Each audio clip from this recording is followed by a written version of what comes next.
munaasabad lagu xuseeyo maalinta faraxalka adduunka oo ku beegan 22 Oktoobar ayaa wax maanta lagu qabtay dugsiga Chamber ee magaalada Ceerigaabo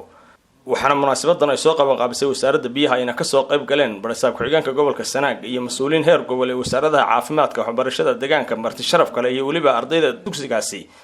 ayaa ugu horreyn halkaasi wax hadalkiisa ka dambeeyay isuduwayaasha heer gobol Sanaag ee wasaaradda biyaha Muxyidiin Siciid Ducaale caafimaadka Dr. Naasir Cabdiraxmaan beeraha Maxamed Degal iyo waliba gudoomiyaha waxbarashada degmada Ceerigaabo kuwaas oo si weyn uga hadlay qiimaha bulshada ay u leedahay nadaafaddu iyo in laga wada qayb qaato waxaana hadaladoodii kamid ahaa wacyigelintan maanta oo ah faraxalka maalinta faraxalka oo meel kasto gobolada laga qabanayo Somaliland gobol aan laga qabanayn iyo magaalo aan laga qabanayn maanta ma jirto waxa isla daadihinayay wasaaradda horumarinta biyaha wasaaradda caafimaadka iyo wasaaradda waxbarashada waxaan insha Allah taala ku baraarujinaynaa bulshadeena meel kastay joogaan inay inagu markii hore dad islaam ahayn oo waajib ina saaran ahaa nadaafadda iyo caafimaadkuba inaynu markastaba aynu dad islaam oo weesaysto oo faraxalkooda iyo nadaafadoodu joogto tahay misana waxa muhiim ah inaynan dhigan oo bulshadeena ay ugu horeeyaan ardayda meelaha dadka danyarta ee IDPS-yada iyo guud ahaanba meelaha bulshada danyarta ay joogto in laga wacyigeliyo sida u ilaalin lahayn nadaafadooda maanta waxaynu halkan iskugu nimi halku dhigi weynaa inaan maanta qabanno 23 bishii tobnaad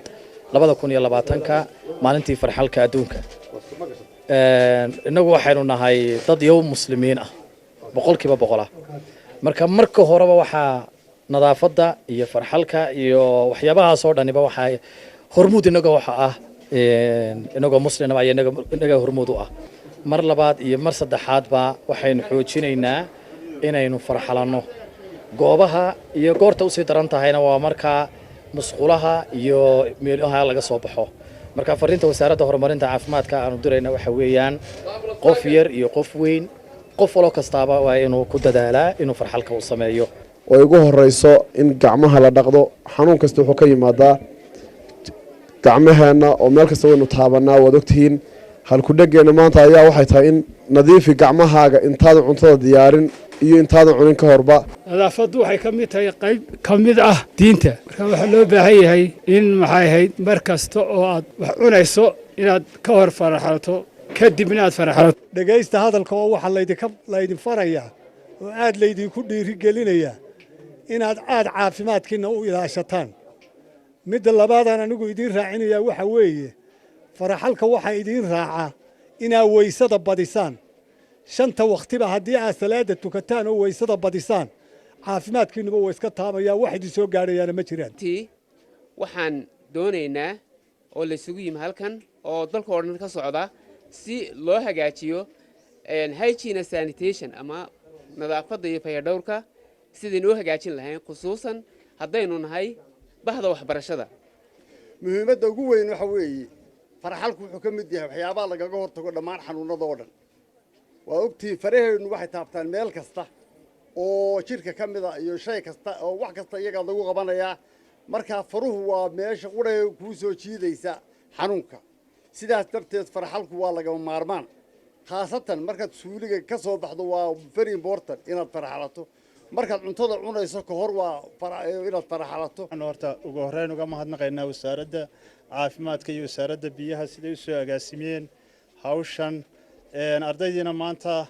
loo tusayo qaabkii faraxalka gabagabadiina halkaasi waxa ka hadlay barasaab ku-xigeenka gobolka Sanaag Ismaaciil Cabdi Xasan maanta waxaynu u nimi halkan waa maalintii faraxalka adduunka faraxalku wuxuu yahay iyo qiimaha uu leeyahay ayaynu maanta halkan kaga wada hadlaynay dhammaan in qof walba uu qaado fariinta oo uu geeyo xaafadii uu ka yimi baa loo baahan yahay hadday ardayda tahay iyo hadday dadka kale yihiin joogaba aad iyo aad waxaan ugu hambaleynayaa run ahaantii wasaaradda biyaha wasaaradda caafimaadka iyo wasaaradda waxbarashada oo hawshan xil weyn iska saaray aad baa ugu mahadsantihiin baan leeyahay hawshaas aad ka qayb weyn ka qaadateen inaynu halkaa maanta kaga hadalno faraxalka sidaynu bulshadeena u gaarsiin lahayn say caafimaad u heli lahayn cudurrada badan ee haddeer caalamka ka jira dadkii faraxalka badsaday way ka badbaadeen waa Cabdullaahi Xuseen Darwish Somali Cable TV Ceerigaabo